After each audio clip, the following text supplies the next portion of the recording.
Mauro, quando eu marquei contigo essa entrevista, a primeira coisa que você falou para mim foi assim, olha, no futebol eu não me meto, muito, né? Pra gente não... No futebol, quer dizer, especificamente a parte técnica, Sim, né? contratação. No futebol eu estou metido. Então, é isso que eu ia falar. É possível que um diretor de marketing de um clube hoje, sendo que o futebol é o produto, a existência final do clube é essa, é que ele não se meta, não faça uma reunião com o treinador, com o jogador, que ele esteja completamente à parte? Não é completamente à parte, como se falou. O nosso produto é o futebol. É evidente que existe todo um aspecto. Eu preciso usar a imagem dos jogadores, mas o que eu digo é ali o dia a dia. Quando eu digo que o futebol, eu não me meto no futebol, eu sou diretor de marketing e de comunicação do clube. Então toda a comunicação passa por mim, o que vai fazer, quem contrata, quem não contrata. Mas o dia a dia é uma coisa que a gente procura não estar, para até a gente ter um certo equilíbrio nas coisas que nós precisamos fazer em relação aos projetos de marketing do clube. Mas a gente está envolvido, é evidente. Existe no Atlético reunião de diretoria? Toda segunda-feira. Que envolve você, o Dagoberto, o Mário Celso, todo mundo. Como o presidente ele não gosta muito de falar, ele fez uma renovação nos quadros do Atlético. Quando ele fez essa chapa que o elegeu, o conselho de administração, que sempre foi a marca que o clube teve do conselho de gestão, né, que começou lá atrás, ele trouxe vários novos participantes. Então nós temos aí um grupo de 9 dirigentes, além dos profissionais, né? Que você tem os profissionais que tem que tocar o dia a dia do clube. Esses 9 dirigentes são dirigentes eleitos. E toda segunda-feira se reúne, troca ideias. E normalmente é o teu departamento que sofre o maior impacto. Por quê? Não que isso não é você que tem que absorver essa crítica. O Atlético vem de derrota agora para o CRB, o mundo está caindo em cima do Atlético. Essa estratégia de vocês, assim, como funciona? Como é que você lida com esse tipo de relação? Olha, isso aí é futebol. Com raríssimas exceções, a visão do todo ela é muito limitada a algumas pessoas, né? O Atlético tem um projeto maior, né, que agora é a segunda parte do projeto, que é o término do seu estádio, fazer o estádio que vamos fazer. Uma coisa foi o primeiro, né, a primeira fase da construção da arena, e agora a segunda, um estádio de Copa do Mundo. Quer dizer, isso tudo está inserido nesse contexto de até 2013 você ter toda a infraestrutura do clube pronta para depois fazer investimentos apenas em futebol. Até porque uma das primeiras coisas que a administração do Petralha fez quando ele entrou foi só ser futebol. As pessoas lembram, nós tínhamos o parque aquático lá em São José dos Pinhais, com piscina, etc. E o clube resolveu que aquilo só dava prejuízo, vendeu, comprou o CT com aquele dinheiro. Então a coisa do resultado, ela de fato no futebol, mas também se ganhou, muda tudo, né? O que a gente está tentando fazer é vender o projeto, é mostrar para esse sócio, inclusive que nos surpreendeu a permanência. Qual é o número hoje? Hoje nós estamos com 15 mil sócios. Quando nós pegamos em janeiro tinha 18, ou seja, sem estádio, o Atlético, com o time na segunda divisão, o Atlético perdeu apenas 3 mil sócios. E nesses últimos 2 meses nós temos tido mais adesões do que desistências, entende? Porque eu acho que o torcedor atleticano está começando a entender também a necessidade dele ser sócio, né? O cara não é só um comprador de ingresso antecipado. Quando ele se associa, que ele se torna sócio Furacão, ele passa a participar das decisões do clube, ele pode votar, ele pode ser votado. O Atlético foi um dos primeiros que democratizou as eleições, né? O difícil é com que as pessoas passem a entender que esta vida nova do Atlético, ela tem 17 anos. Em 95, que se pegou o time como se pegou, endividado, sem estádio, sem tudo. Se formou aquela primeira milha, vamos dizer assim, da reestruturação do clube, e que ainda proporcionou vitórias em campo. Quer dizer, no planejamento inicial, o Atlético não era para ter sido campeão em 2001, era muito cedo, são 6 anos depois de assumido, mas futebol, né? As coisas acontecem e o Atlético já foi campeão participando de Libertadores, chegando a uma final de uma delas. Quer dizer, depois a administração que hoje está aqui se afastou, voltou agora com esse desafio que nós achamos extremamente importante, porque a Copa do Mundo dá essa ancoragem e a condição de fazer o estádio que a gente vai fazer, para dotar o clube de uma estrutura que depois ele não precisa mais fazer esse tipo de investimento. Só que no meio do caminho apareceu uma segunda divisão. Exatamente, né? Não tem jeito. Estamos na segunda divisão. E o Atlético é o clube de maior orçamento entre os 20 Exatamente. Ontem nós estávamos conversando sobre isso e é o tal negócio. O Atlético tem que subir. E vai subir. Né? E vai fazer o que precisar fazer para subir. Mas por hora a estratégia ainda é investimento modesto e tentar controlar. Mas não é o problema do investimento modesto. O problema é que você não consegue fazer muitos investimentos muito altos em contratações na segunda divisão. Porque os jogadores de top não querem disputar a segunda divisão. Nós já ouvimos muitos nãos aí. Os jogadores agradecem, os seus procuradores agradecem. Olha, a gente sabe que o Atlético Paranaense é uma maravilha, tudo, mas o meu jogador não joga a segunda divisão. Não tem jeito. Então tem que se fazer um investimento em reforços, etc., dentro da segunda divisão. E é o que o clube vai fazer. Se precisar gastar, vai gastar. Né? Tem com todas as dificuldades, tudo. A gente acha que pelo menos você tem uma base que precisa um ajuste, tá aí, troca de treinador, é uma coisa que houve a necessidade e vamos buscar. O clube tem que subir. Agora, o projeto é esse. O projeto é voltar com uma estrutura já pronta, com 100% das receitas sob controle do clube, de um estádio de Copa do Mundo, para fazer futebol. Eu gosto muito de dar o exemplo do Rio Grande do Sul. O Internacional e o Grêmio recebem pela sua camisa 10 milhões de reais do Banrisul. Veja, já estamos falando que é uma empresa estatal investindo no futebol. Né? E eles estão na faixa 3 da divisão do bolo da televisão. Eles devem receber em torno entre 50 e 60 milhões. Perto de Corinthians, Flamengo, Vasco, etc., eles têm 50% da renda. Pouco mais. E como é que eles conseguem ir para a Libertadores, ganhar título mundial, está competindo com o eixo central do país, com o apoio dos sócios. O torcedor está começando a entender isso. Porque se não tiver essa participação, nós não vamos conseguir, não tem como. A televisão não vai dar para os clubes fora do eixo Rio-São Paulo, mesmo que dá, por causa de audiência. Não há uma perspectiva de mudança como funciona na Inglaterra, por exemplo. Você não vai ter, esse seria o ideal. Mesmo assim, Manchester United, Liverpool, ficam com a maioria do bolo, porque são os que dão audiência. Então isso não vai mudar. E o mercado publicitário continua comprando, porque o que o mercado publicitário quer? Exposição de marca. Para falar nos dois maiores clubes do Brasil, Corinthians e Flamengo estão na televisão todo dia, com seus jogos, etc. Então, transmissões nacionais dos times daqui, quase nada. E nós não temos empresas paranaenses que quisessem investir nos clubes daqui. Então você vê, o Atlético hoje está sem patrocínio master. Nós estamos Esse é um assunto que buscando. Temos a Netshoes, que é uma empresa nacional, que tem toda uma estratégia em futebol. O Curitiba está com o BMG, que é um banco lá de Minas Gerais.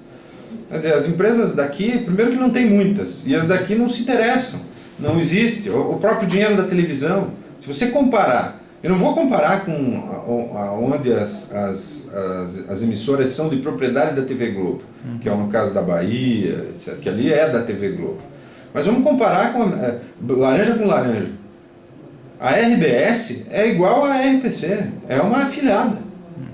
Se você vê o dinheiro que eles põem, e você acha que a RBS ganha dinheiro com o Campeonato Gaúcho? Claro que não. Mas nem é RPC aqui também, né? Não, é RPC, o dinheiro é da RPC, não é da TV Globo. Não, mas eu digo, o campeonato é oneroso para ambas, na verdade. Exatamente, então, mas só que lá o Internacional e o Grêmio põe 5, 6 milhões no bolso cada um. Mas aí Aqui é 3 milhões para dividir com os 20. Você estava falando de patrocínio.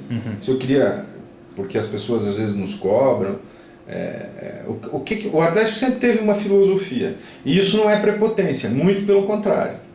Eu sempre achei que nós não deveríamos retalhar a nossa camisa. O Atlético sempre teve um patrocinador de manga e um master, peito e costas. Aí eles falam, mas você é muito prepotente, porque o Corinthians faz isso. É ao contrário. Ele pode fazer aquela salada na camisa dele, porque o Corinthians é o Corinthians e está na televisão toda hora. A humildade que nós temos é justamente de valorizar o nosso patrocinador, porque nós não temos a exposição que o Corinthians tem. Ou seja, a gente pede um pouco a mais. Mas em compensação, a gente dá para esse patrocinador uma certeza de uma exposição plena. Bom, tudo isso passa pelo volume de exposição. Exatamente. O clube trabalha com a hipótese de eventualmente não subir esse ano para a Série A? Não. Não, descartado. Descartado. O Atlético tem, queira ou não queira, apesar de nós estarmos na segunda divisão, a estrela da Série B é o Atlético, tanto que nós teremos muitos jogos transmitidos em TV aberta. Só que para o mercado restrito, porque são jogos que nós vamos fazer fora e vão ser transmitidos para Curitiba. E segunda divisão é segunda divisão em qualquer lugar do mundo. Pode ser no mercado mais valorizado do mundo, mas a Série A, a Premier League inglesa é uma coisa e a Série B da Inglaterra é outra. O nível e aqui também, a diferença é grande. Vamos misturar um pouco os assuntos, tanto o patrocínio de camisa, que é uma busca, e a exposição. Essa estratégia do Atlético de abrir pouco espaço para a imprensa, você acha que não tem... Não quero dizer só entrevista coletiva, eu digo assim, período de imagem, que é as placas do lado do gramado, a exibição do patrocinador, você não vê relação direta. Não vejo nenhuma relação. E isso também, desculpe o peso da palavra, isso é mentira. O que o Atlético faz é administrar o tempo. E todos os clubes hoje estão fazendo igual. Eu do lado de cá devo dizer que há às vezes uma dificuldade em você conseguir uma entrevista com um personagem, uma coisa assim. Digamos, quero falar com o Guerron, no momento não é tão fácil. Se você entrar em contato com a nossa assessoria de imprensa e dizer, não, é uma matéria especial e eu preciso, e for do interesse do Atlético, várias vezes eu libero. Agora, tem toda uma técnica até porque o que nós queremos também é valorizar o nosso conteúdo, que isso vale dinheiro. Nós temos o nosso site, nós vendemos publicidade. O Atlético quer que a principal veículo do Atlético seja os seus veículos. E ali seja fonte para o resto. Então é uma valorização de conteúdo. Mas com o profissional de comunicação Mauro Osman, não só o diretor do Atlético, Sim, se é que é possível separar. Por exemplo, alguns episódios recentes do Twitter oficial e do site oficial em que foram demonstrado um rompante emocional. Isso aí não destoa um pouco de uma estratégia profissional, Mauro? Não, é futebol, a paixão. O presidente é um passional, ele é um torcedor. Tão fanático quanto a maioria, e isso é característica, é personalidade, isso não tem como segurar. Então, as coisas, eu gosto muito de usar a demonização. O Atlético e o Petralha, eles foram demonizados, daí você vai ver o porquê. Você começa a analisar o porquê. Onde é que foi? Eu estou dizendo no geral, não um episódio ou outro pontual. Agora o exemplo que você deu, o disciplinamento do acesso à imprensa, etc. E tal. O Atlético começou a fazer isso. Hoje o Curitiba faz, o Paraná faz, mas quem começou foi o Atlético. Então o sacana é o Atlético, que ainda por cima fez escola para os outros. Então já a nossa guerra da valorização dos direitos de televisão do Campeonato Paranaense. Nós ficamos 3 anos fora do contrato da RPC. Porque nós achávamos que o valor que eles pagavam era uma coisa, era insignificante. Brigamos e entramos no último contrato, muito também a pedido da TV Globo, que nos pediu que entrasse, e mesmo assim saiu de 450 mil para 4 milhões. Quem foi o responsável? Curitiba e Paraná estão numa boa, porque também receberam um pouco mais, não brigaram, Mas quem é o filho da mãe da história? Para quem paga? O Atlético. Então fica aquela coisa do clube que briga. A gente briga pelos nossos direitos, depois os outros acabam se beneficiando, mas quem começou lá atrás e que bateu de frente com alguns interesses é o Atlético. Mas isso é assim mesmo. O presidente Fleury foi chamado de assaltante ao vivo numa emissora de rádio, quando o Atlético subiu o ingresso para R$30. Esses dias eu estava, porque eu ouço tudo, né? É minha obrigação como profissional ouvir, estava tendo um debate quando o Curitiba subiu para R$95. E o pessoal da mídia, não, mas é isso mesmo, o futebol está muito caro. Mas já era isso mesmo lá atrás. Mudou a visão. Mudou a visão, só que quem foi o primeiro? E que daí paga por ser o intransigente, que quer elitizar o futebol. E essa marca ficou. Você que rodou São Paulo, conhece, estava me contando aqui antes que teve envolvido um pouquinho nesse projeto do Futecom também. Por que Curitiba não abraça a Copa do Mundo? Eu, por exemplo, não vejo, como já vi em Belo Horizonte, relógio central na praça. Eu acho que a cidade é um pouco tímida em relação a isso. Boa pergunta. Eu acho que isso é cultural. Ontem nós recebemos aqui a visita do ministro, que é um homem extremamente pragmático. Não esqueçamos que o ministro Aldo Ribeiro é do Partido Comunista. Então ele ficou encantado com o projeto, ele ficou extremamente otimista com toda a estratégia da construção que nós mostramos para eles, agora enfim com a liberação. E na hora da entrevista coletiva, o Mário Celso Petralha aproveitou e cobrou isso. A história da autofagia, né? Todas as outras cidades estão muito mais envolvidas com a... Aqui não, aqui parece que é feio, que existe... Mas é inegável que, embora o Atlético tenha sido o único a apresentar um projeto viável, o clube vai ser beneficiado com isso. O clube vai ser beneficiado porque teve a coragem de fazer. Entende? Porque essa história de dinheiro público, isso é uma falácia, né? Como palavra que o presidente gosta muito de usar. Né? Nós vamos ser responsáveis por 1/3 do financiamento, diretamente, inclusive aprovado pelo Conselho, o CT como garantia, e vamos pagar esse 1/3. Né? E o resto é potencial construtivo que a Prefeitura vai liberar em cima de um direito de lei que o Atlético tem em função da sua área, que qualquer outra pessoa tem. E isso é uma lei que beneficia os clubes, porque foram criadas aquelas áreas esportivas especiais no entorno dos estádios do Paraná, e outros cidadãos de Curitiba vendem potencial construtivo. Quer dizer, não tem dinheiro público, é uma lei que beneficia quem tem um terreno num certo lugar e que não vai usar todo o seu potencial de construção, vender esse potencial para outro que quer construir num outro lugar que não tem essa condição. Então, não tem um benefício assim. O Atlético teve a coragem de apresentar o projeto. Tem o benefício da desapropriação que o Atlético jamais poderia fazer. Sim, né? Mas ele vai ter que pagar isso. Em que pé anda isso aí? Não, isso não sei. Isso ainda está numa discussão jurídica, mas não vai ter problema e depois o Atlético vai ter que dar uma contrapartida para o Estado em relação a isso. E qual é essa contrapartida? Município. Pode ser datas, pode ser eventos. Pô, isso aqui nós estamos construindo um complexo para a cidade. Né? A cidade vai ter um complexo que nunca teve. Né? E o Estado pode ser, o município pode ser nosso parceiro numa série de coisas. 2 projetos que eu soube, você pode confirmar ou não, e caso seja verdade, detalhar um pouco mais, tiver conhecimento. Um é de uma usina de captação de energia solar aqui via Copel, e outra de uma escola para crianças carentes num bará anexo ao CT. Isso existe mesmo? O projeto de energia junto à Copel, e não é junto à Copel, é o governo federal que tem isso no Brasil inteiro para qualquer tipo de atividade. Isso é verdade. Nós vamos ter aqui uma geração de energia muito grande. E a história do Bará é uma coisa que a gente está estudando também. Essa energia é para o centro, para o bairro, é só para o estádio? Não, isso aí, depois que estiver pronto, é onde houver necessidade. Você pode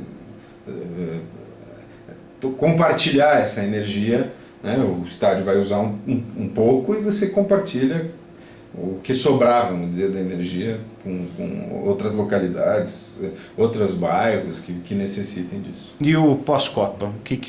Porque a gestão do estádio também não é uma gestão barata. Não, na gestão do estádio nós vamos entregar para um profissional, para uma empresa profissional. Nós já estamos aí em conversas bastante adiantadas com grandes empresas que hoje, nós já quisemos fazer isso em 99, mas acontece que só tinha um estádio. Essas grandes empresas não queriam vir para o Brasil para administrar um estádio, não fecha a conta.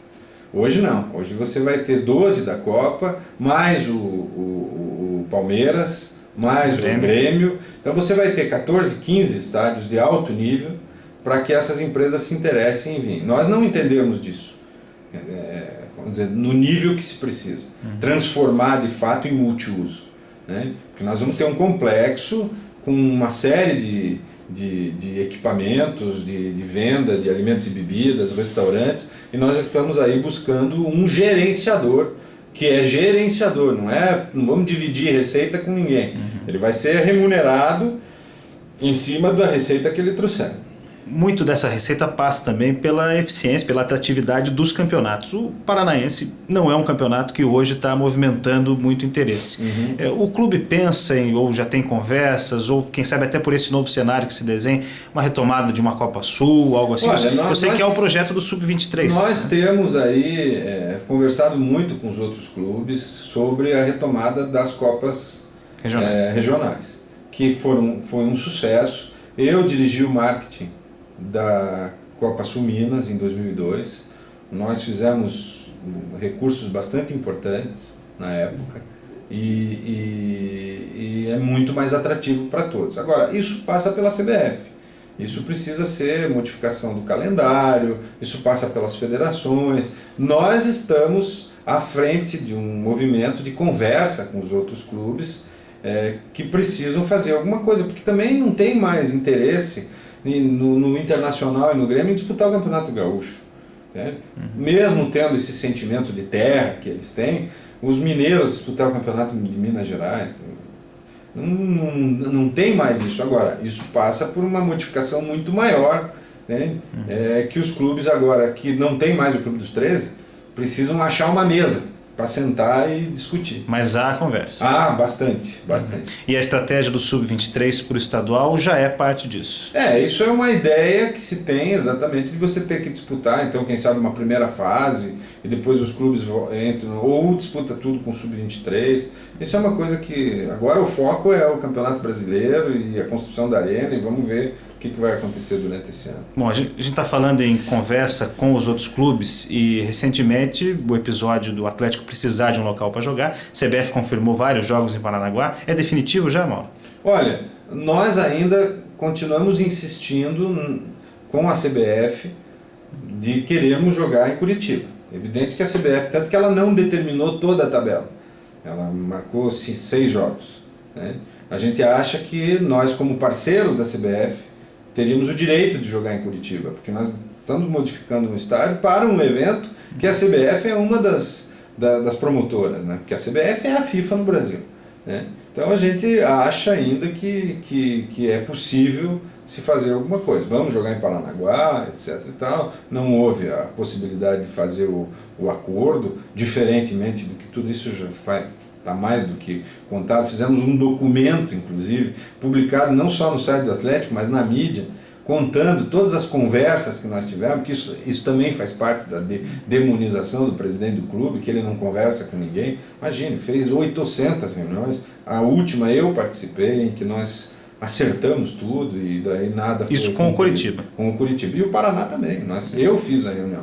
Nós fizemos a proposta. O Paraná tem uma queixa recente do último jogo na Vila de que o clube não foi procurado. Isso é o último jogo, que já foi uma determinação da CBF. Nós fomos lá antes de iniciar o Campeonato Brasileiro, tentando fazer uma proposta, e o Paraná pediu números completamente absurdos que nós não concordamos. E eu vou te dizer uma coisa aqui com toda a sinceridade, é um direito deles.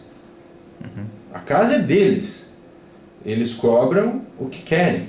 O que eu não admito é que se minta. Não, eles não vieram aqui. Nós fomos lá. Agora, eu quero...